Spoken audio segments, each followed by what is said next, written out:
Presentati i lavori di restauro della statua dell'Immacolata della Basilica di Agrigento.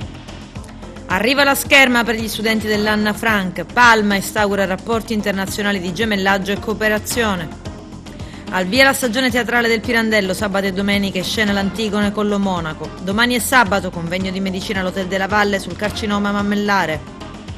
Calcio eccellenza, l'Acragas prepara la sfida di sabato contro la Parmonval. Volley B1, la SEAP si confronterà contro Arsano, quarta forza del campionato.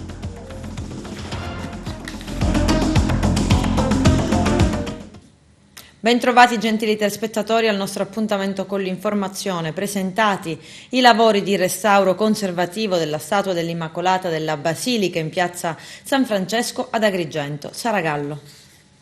Presentato alla chiesa di San Pietro in via Pirandello di Agrigento il restauro del simulacro di Maria Santissima Immacolata, eseguito dalla restauratrice Ivana Mancino, un lavoro che ha riportato all'antico splendore la statua lignea della Madonna, alla quale sono devoti numerosi cittadini e che è stato eseguito soprattutto grazie alla devozione e all'impegno dell'omonima confraternita. E questo restauro certamente era urgente, necessario. E l'abbiamo fatto a tamburo battente. Appena la confraternita mi ha presentato questa necessità del restauro, ho detto subito sì, e ho avuto anche l'appoggio del Consiglio pastorale, per cui certamente Agrigento risponderà, come devoti della Madonna Immacolata risponderà anche alle eventuali sottoscrizioni che abbiamo già iniziato, nella speranza di poter sostenere anche le spese che abbiamo dovuto affrontare, no? E quindi è giusto che chi lavora abbia anche il dovuto compenso. Adesso gli agrigentini potremo vedere la grande maestosità, no? Di questa statua, e questo mi porta anche a tenere presente e invito la comunità.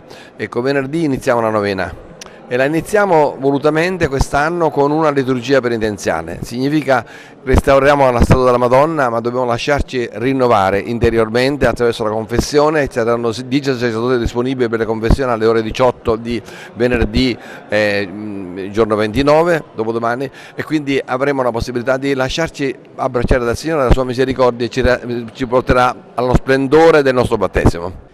Il restauro ha portato in luce non solo le bellezze dell'Immacolata, che erano state purtroppo nel corso del tempo trasfigurate, ma ha portato anche in evidenza momenti particolari della storia legate alla statua dell'Immacolata. Quest'anno la festa dell'Immacolata sarà arricchita non solo dalla statua restaurata, quindi il simulacro che attraverserà le vie della città anche come sinonimo di rinnovamento e di restauro proprio nella nostra vita attraverso il passaggio di Maria, ma anche attraverso l'ingresso di l'Immacolata nella cattedrale dopo 9 anni. Sarà un momento storico, sarà molto importante ed emozionante, perché la madre delle madri, che è Maria Immacolata, entra in quello che è il grembo di una chiesa che è in madre e che genera i suoi figli. Durante la presentazione è stata raccontata la storia della devozione dell'Immacolata in Sicilia ed Agrigento, confermando il collegamento che vi possa essere tra arte e fede e quanto la conservazione della memoria storica sia importante per una comunità di fedeli e devoti. È stato fatto emergere inoltre durante il convegno l'importanza della ricerca all'interno degli archivi storici, fondamentali per il recupero non soltanto delle antiche tradizioni ma anche di informazioni utili per il restauro della statua. Ricercare i documenti nell'archivio è di fondamentale importanza, soprattutto previamente ad un restauro, anche se sempre quando approcciamo un'opera d'arte bisogna ricercare quei documenti che hanno commissionato l'opera d'arte, che l'hanno prodotta, come anche le fonti agiografiche che stanno alla base della devozione popolare. In questo caso tanti documenti ormai erano introvabili, e il restauro ha dato un apporto alla storia della statua e della devozione mariana ad Agrigento. Porta alla luce la devozione che il popolo agrigentino ha nutrito e continua a nutrire verso l'Immacolata Concezione. 2 operai morti dopo la caduta da un'altezza di 32 metri. Era l'ottobre 2017, al via l'udienza preliminare. Sono precipitati da un cestello con un anello ossidato. Lavoravano alla diga Furore di Naro. I particolari nel servizio.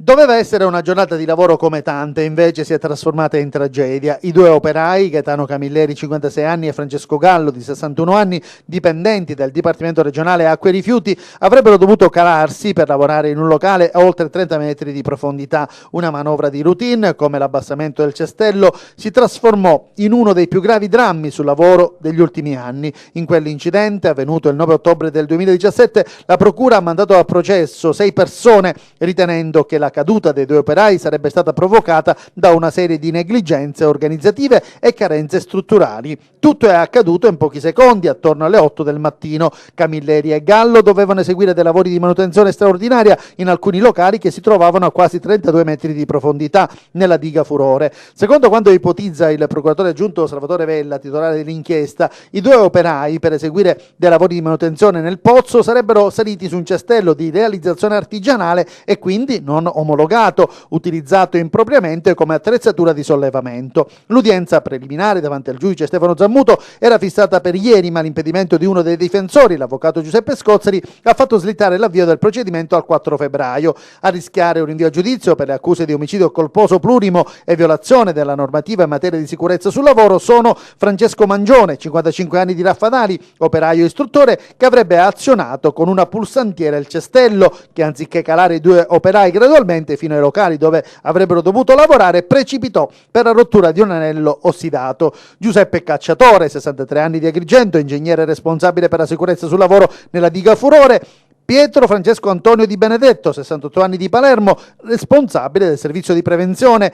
Francesco Greco, 61 anni, di Santa Flavia, delegato alla sicurezza sul lavoro. Luigi Plano, 53 anni, di Raffadali, preposto alla diga Furore. E Biagio Sgro, 63 anni, di Enna, responsabile del servizio di gestione infrastrutture del Dipartimento Regionale Acque e Rifiuti. I difensori, tra gli altri pure gli avvocati Alfonso Neri, Salvatore Pennica, Vincenzo Caponnetto, Roberto Tricoli, Antonino Caleca, Roberto Mangano, Daniele Abbenavoli e Antonino Gazziano, all'udienza preliminare potranno chiedere il giudizio abbreviato oppure il patteggiamento. A Barcellona Pozzo di Gotto, nel Messinese, è il funerale di una delle 5 vittime dell'esplosione nella fabbrica di fuochi d'artificio. Vediamo. È stato proclamato il lutto cittadino per oggi a Barcellona Pozzo di Gotto, in concomitanza con le esequie della signora Venera Mazzeo, la 71enne morta la scorsa settimana nell'esplosione della fabbrica dei fuochi d'artificio in contrada Cavaliere. Lo ha deciso il sindaco della città del Longano, Roberto Materia, quale concreto segno di manifestazione del cordoglio di tutta la comunità barcellonese e dei suoi sentimenti di sentita partecipazione al dolore dei familiari della vittima, moglie del titolare della ditta. Un gesto che vuole anche ricordare le altre vittime della tragedia verificatesi la scorsa settimana alla periferia della città del Longano.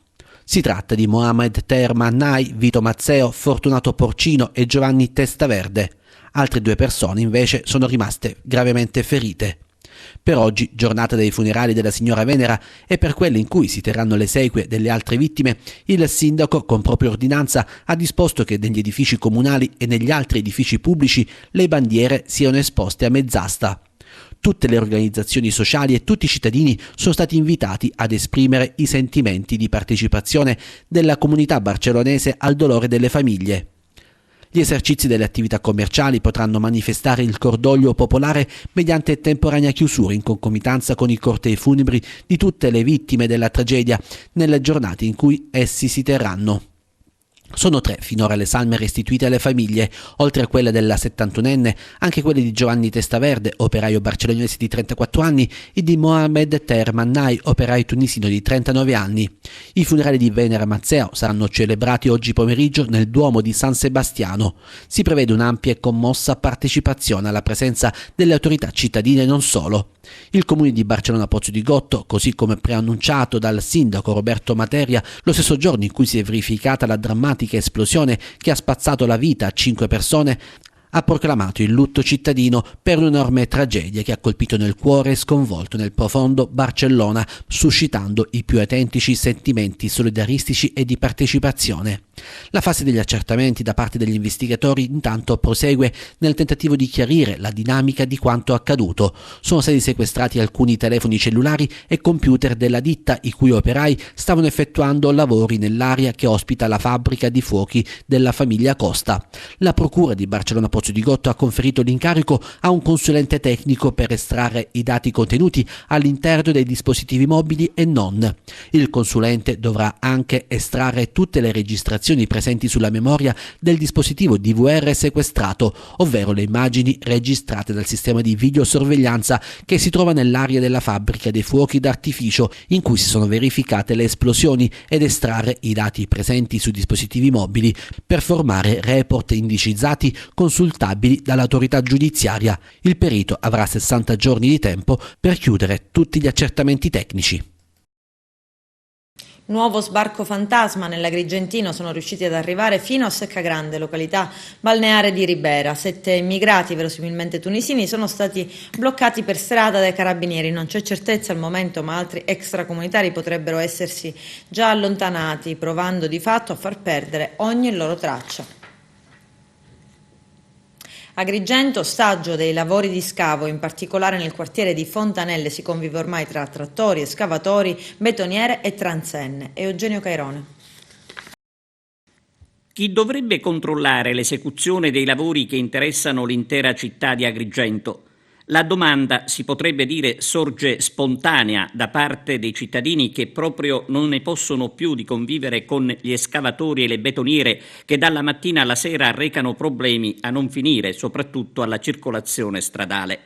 È il caso di Fontanelle, un quartiere ostaggio dei lavori per la fibra ottica che stanno praticamente distruggendo l'asfalto della piazzetta dove il sabato si tiene il mercatino, che a questo punto potrebbe saltare visto che nell'area è stato versato del cemento con vistose macchie. Da qui la presa di posizione del movimento Mani Libere con Giuseppe Di Rosa, che parla di grave omissione da parte degli uffici comunali che dovrebbero quantomeno vigilare sulle opere. Un altro esempio, dice Di Rosa, di anarchia. Anche da parte del comitato Fontanelle Insieme arriva la protesta per quanto sta avvenendo senza alcun controllo, con i cittadini messi a dura prova. Certo, i lavori vanno fatti, ma di sicuro con metodi diversi che tengano conto dei diritti dei residenti, i quali tra l'altro chiedono di sapere la durata dei lavori di cui stiamo parlando, visto che non c'è alcun cartello che lo indichi. L'augurio è che si faccia presto con i lavori di ripristino della situazione, cominciando dall'asfalto e dalla segnaletica compromessa. Staremo a vedere. Adesso ci fermiamo per la prima pausa pubblicitaria. A tra poco, vi aspetto. L'Istituto Cangiamila di Palma di Montechiaro si appresta a vivere un'esperienza particolare, un progetto Erasmus che vedrà arrivare diversi docenti stranieri all'interno della scuola. I particolari con il nostro direttore Arturo Cantella. Tra le tante attività didattiche portate avanti dall'Istituto Comprensivo Cangiamila di Palma di Montechiaro, diretto dal professore Eugenio Dorsi, anche quella relativa al progetto Erasmus, cui la scuola ne è capofila, su cos'è la consapevolezza ambientale, Cangiamila and the World, e che vede coinvolti docenti e rappresentanti scolastici provenienti dalla Polonia, Romania, Spagna, Turchia e l'Italia, che saranno ospitati per 5 giorni a Palma di Montechiaro e visiteranno diversi luoghi culturali e ambientali della nostra provincia, tra questi la Scala dei Turchi, il Museo di Sale della Miniera a Realmonte, la Valle dei Templi, il Teatro Pirandello, il Museo Archeologico, la Cattedrale ad Agrigento, visita dei siti ambientali più rappresentativi come Monte Grande, Foce del Platani, Castello Chiaramonte, anche aziende agricole con i loro prodotti e quindi ultimo giorno l'intermezzo musicale realizzato dall'orchestra scolastica e curato dai loro docenti di strumento. Saranno accolti non soltanto dal dirigente ma da tutta la scolaresca, con la collaborazione del sindaco Castellino, che non è mancato anche lui a questo grande appuntamento, che è insolito vedere nelle nostre parti, perché è insolito che un istituto comprensivo, cioè una scuola dell'obbligo, riesca ad organizzare, ad entrare in questo grande globo che è l'Erasmus e che permette agli studenti e ai docenti un interscambio culturale di esperienze, di strategie, di capacità e di raggiungimento degli obiettivi didattici ed educativi, che risalta la creatività e la voglia dei nostri alunni di crescere, di diventare uomini e finalmente di affermarsi nella vita. Noi siamo riusciti ad entrare grazie a uno staff efficientissimo, di cui io mi posso sicuramente vantare, di persone abili, di persone che studiano, di persone che non hanno l'orologio al polso attaccato e sperare di andarsene il più presto possibile dalla scuola. Siamo riusciti ad entrare in 3 progetti, di cui uno siamo capofila. Ed è un progetto velleitario anche in situazioni provocatorie, perché parleremo della consapevolezza dell'ambiente, cioè di quell'ambiente che ci circonda e che viene giorno per giorno deturpato, deteriorato dalla nostra inciviltà e la nostra incapacità di stare tra le regole, tra la vita civile di ognuno di noi. Quindi verranno a visitarci lunedì, giorno 9, docenti della Turchia, dell'Ungheria, della Croazia, del Portogallo e della Spagna, che verranno a discutere con i nostri docenti circa le strategie che mettiamo in ordine alle nostre attività. Saranno 5 giorni, gli faremo visitare i luoghi e le cose più importanti della nostra provincia, non dimenticheremo la Valle dei Templi, non dimenticheremo il Palazzo Gattopardo, anche il Teatro Caramontano di Favara, dove gli amministratori sono stati disponibili a darci le necessarie autorizzazioni per visitarli. Quindi un evento importante per la scuola, per gli alunni e credo anche per l'ufficio scolastico provinciale, che può dire, che può vantarsi di avere qui scuole efficienti, efficaci e capaci di confrontarsi con altre realtà forse più importanti di quelle nostre. Verrà siglato un gemellaggio tra Palma di Montechiaro e Gulbene in Lettonia. L'obiettivo è volto a uno scambio di conoscenze per ciò che riguarda i sistemi di istruzione, la cooperazione per la promozione turistica e dei beni culturali. Una nuova connessione che fa parte di un più ampio progetto elaborato dal dirigente scolastico Laura Sanfilippo nell'ambito del Premio Tomasi di Lampedusa, che ogni anno coinvolge studenti provenienti da scuole internazionali. All'Istituto Comprensivo Anna Frank di Agrigento arriva la scherma. Gli allievi della prima E del Plesso Reale di Fontanelle infatti hanno potuto sperimentare una lezione di questa disciplina grazie al progetto sperimentale Lo sport prepara a superare gli ostacoli della vita, che l'Istituto ha fortemente voluto, aderendo alla rete nazionale delle scuole ad indirizzo sportivo. A curare il corso è stato l'istruttore Vittorio Napoli con il tutor Silvana Vaccaro, professoressa dell'Istituto. Gli studenti hanno avuto così modo di conoscere le regole di questa disciplina, hanno iniziato a tirare di scherma con la sciabola e con il fioretto. La commissione via VAS del via libera al piano regionale dei rifiuti, che adesso potrà essere trasmesso all'Assemblea regionale per essere esaminato dalla Commissione Ambiente. C'è il servizio.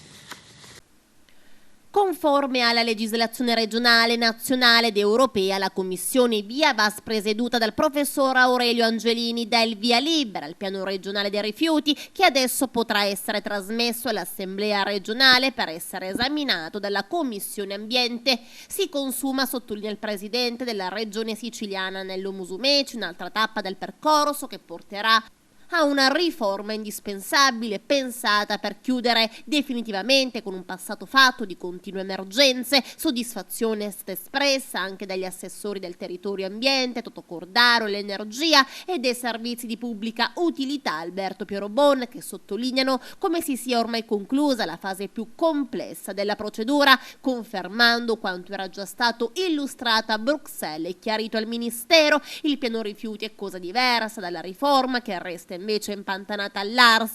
Questo documento stabilisce dove e come saranno realizzate le discariche pubbliche, 8 in tutta l'isola, e detta le linee per lo smaltimento dei rifiuti. Secondo il presidente della regione, quando il piano andrà a regime, la Sicilia sarà uscita da ogni emergenza rifiuti, rispetterà le norme nazionali ed europee e non si verificheranno più i periodici allarmi smaltimento. Resta centrale il tema della raccolta differenziata, che è cresciuta molto negli ultimi anni, ma non ha ancora raggiunto percentuali accettabili, soprattutto nelle grandi città. Ecco cosa prevede il piano che procede.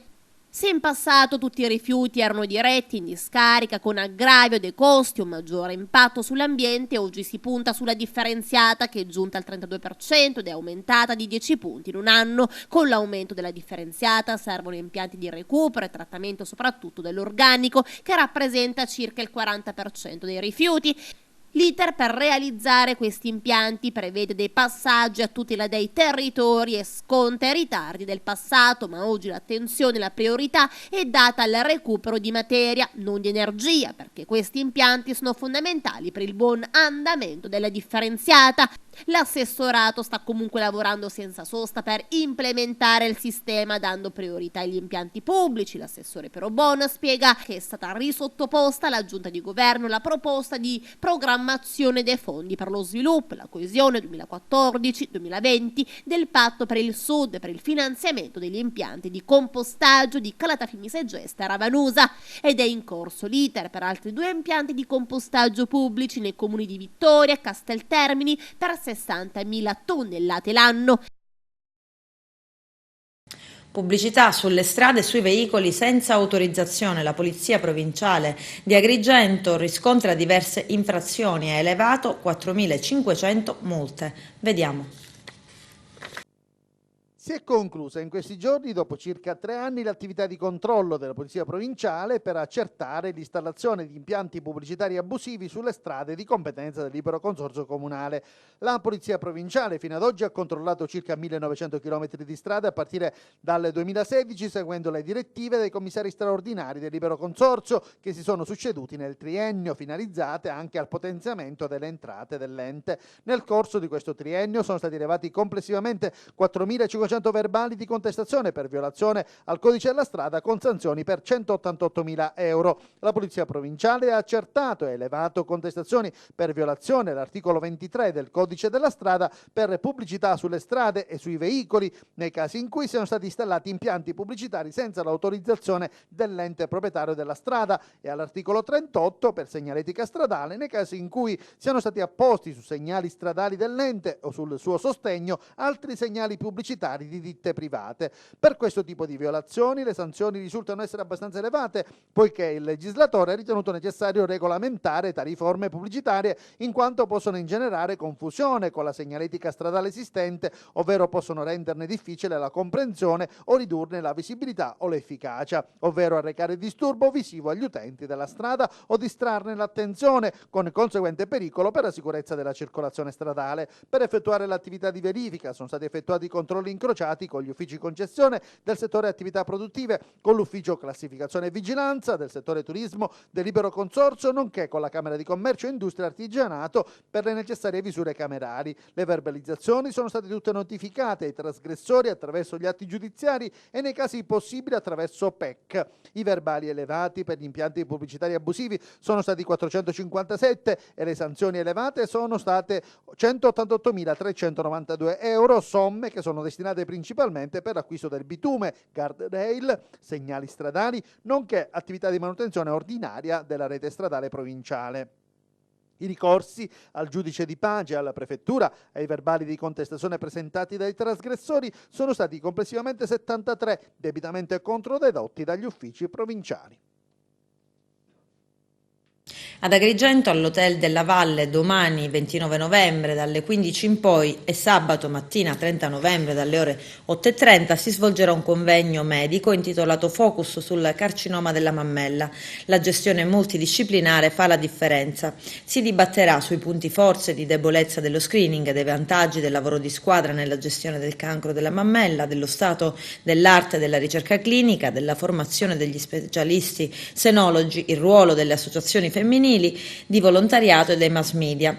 Coordinatori dell'iniziativa sono i dottori Francesca Catalano e Antonio Savarino. Adesso ci fermiamo per la seconda ed ultima pausa pubblicitaria, tra poco. In scena sabato 30 novembre alle 21 e domenica 1 dicembre alle 17:30 Antigone di Sofocle. La grande tradizione della tragedia greca approda sul palco del Teatro Pirandello di Agrigento, il primo appuntamento della rassegna di spettacoli di prosa del cartellone 2019-2020. Protagonisti Sebastiano Lo Monaco e Barbara Moselli. Produzione dello Stabile di Catania. La scelta di Antigone, afferma la regista Laura Sicignano, mi appare necessaria qui e ora affrontare il mito in una terra, la Sicilia, che si è nutrita di grecità e che si dibatte quotidianamente tra potere e strapotere, ribellione e anarchia, eroi del bene e del male, fiera di un'identità, frutto di una stratificazione di popoli. col naso lungo o quello con le gambe corte? E tu appartieni alla prima categoria. Oh, Fatina mia, ti prego, fai qualcosa. Ti prometto che non dirò più bugie. È stata la sand artist Stefania Bruno, nota in tutta Italia con il suo Pinocchio, fiaba per bambini di tutte le età, da 0 a 100 anni, ad inaugurare il cartellone della seconda edizione de Il Teatro Siamo Noi, diversamente giovani, la rassegna teatrale del comune di Naso, curata da Oriana Civile. Stefania Bruno ha riscosso grande successo, commuovendo e coinvolgendo l'intera platea. È lei la fata turchina che, muovendo sapientemente le mani, spostando granelli di sabbia su un tavolo retroilluminato, ha creato immagini, atmosfere e raccontato storie di ogni tempo, mentre la magia della sua arte è stata proiettata su uno schermo. Nulla succede per caso, siamo a Naso e debuttiamo con Pinocchio, quindi io e Pinocchio ringraziamo, ci inchiniamo, è una serata particolare. Intanto grazie dell'opportunità, volevo ringraziare Oriana Civile per questa chance, che è la seconda volta che ci invita e noi veniamo sempre con grande entusiasmo. Tra pochissimo andremo in scena, io sarò nei panni della fata turchina, già sono mezza turchina. Cosa vivremo questa sera? Rivivrete la storia di Pinocchio realizzata con la tecnica della sand art, ovvero è un racconto realizzato con la tecnica della sabbia, quindi grazie all'evoluzione, alla trasformazione di disegni realizzati in tempo reale e proiettati su questo telo, si potrà rivivere la magia della storia di questo ragazzotto qui. La particolarità è che la voce narrante sono sempre io, che come vi dicevo all'inizio nei panni della fata turchina interpreterò anche i vari personaggi caratterizzandone le voci, quindi Gatto e Volpe hanno un determinato timbro, Pinocchio un altro, anche un po' divertente devo dirvi, e con una morale tutta particolare. Un'idea unica, come nasce questa idea appunto? Nasce grazie a una scommessa, direi, grazie a un invito da parte di una persona che si chiama Maurizio Midulla, che per aiutare un'associazione contro il neuroblastoma che combatte, appunto raccoglie fondi per combattere questa malattia, mi ha invitata a inventarmi qualcosa per aiutare Ludovica Gammino, che è scomparsa all'età di 6 anni a causa di questo brutto male, e io ho aperto il famoso cassetto dei giochi che facevo da bambina in spiaggia quando sfidavo il mare, quindi dovevo essere più veloce delle onde e creare un disegno di senso compiuto prima che l'onda cancellasse il capolavoro, diciamo, e da lì acquistai una velocità incredibile che poi ho conservato fino a quando non ho sfruttato circa 13 anni fa già. Lucignolo. I due ragazzi fecero immediatamente amicizia. Poi Lucignolo era pure simpatico. Uè, Pinocchio, ma lo sai che gli stai proprio simpatico? Ma dove sei stato tutto questo tempo, A scuola, Pinocchio. Ma tu puoi pazziare, ma quale scuola? Per favore, fammi il piacere, vi porto a divertirti. Calcio eccellenza, l'Acragas ha ripreso la preparazione in vista dell'impegno del prossimo fine settimana. I biancazzurri giocheranno sabato a Partanna contro la Parmonval. Il servizio di Carmelo Lentini. L'Acragas agli ordini di mister Vullo ha intensificato la preparazione in vista della trasferta di Partanna a Mondello e contro la locale Parmonval, ex squadra dell'attuale presidente Giovanni Castronovo. Si giocherà in anticipo, quindi questo sabato, con l'obiettivo della vittoria, se non si vuole essere risucchiati dalle inseguitrici che si trovano sotto ad un punto come il Gerace oppure a 2 come il Canicattì. Lo storico e polveroso stadio Lo Monaco sarà sicuramente teatro di un'autentica battaglia campale, dove si registrerà una sfida nella sfida tra gli attuali capocannonieri del campionato. Ci riferiamo a Giuseppe Gambino da una parte, con 9 reti stagionali, e il palermitano Giorgio Stassi con 7. Ma quest'ultima settimana di novembre anticipa l'apertura del calciomercato invernale. Si inizierà da lunedì 2 dicembre e sino a lunedì 23 dicembre sempre di quest'anno. Ma vediamo cosa dichiara il presidente Giovanni Castronuovo in questa intervista diramata dalla società. Sì, ho dubbio che sabato non sarà una partita come le altre, perché comunque alla Palma ho lasciato un pezzo di cuore, ci ho trascorso 6 anni alla grande in un clima abbastanza familiare, ho lasciato degli amici con i quali mi sento tuttora e ogni volta che la Palma gioca in casa il sabato sono libero da impegni e vado a vedere con piacere, quindi non sarà una partita come le altre perché, ripeto, 6 anni non si scordano così facilmente, fra l'altro anche con buoni risultati. Però ovviamente quando fischierà l'arbitro dovrò guardare obbligatoriamente alla mia squadra e sperare che ottenga il massimo risultato possibile, perché dobbiamo proseguire la nostra corsa verso il raggiungimento del nostro obiettivo. Però certamente sarà una partita bella, perché la Palma è una gran bella squadra, gioca bene al calcio, c'è un allenatore che è Paolo Calafiore, che è amico mio e sa ben far giocare la squadra. Hanno indetto la giornata biancazzurra, quindi ci sarà il pubblico delle grandi occasioni, anche perché a Palermo ancora non hanno visto l'Akragas, dato che non ci sono state partite in zona, e quindi diciamo ci sono tutte le belle premesse per un bel pomeriggio di sport. Nell'Akragas ci sono degli ex della Parmonval come Caronia, Lala.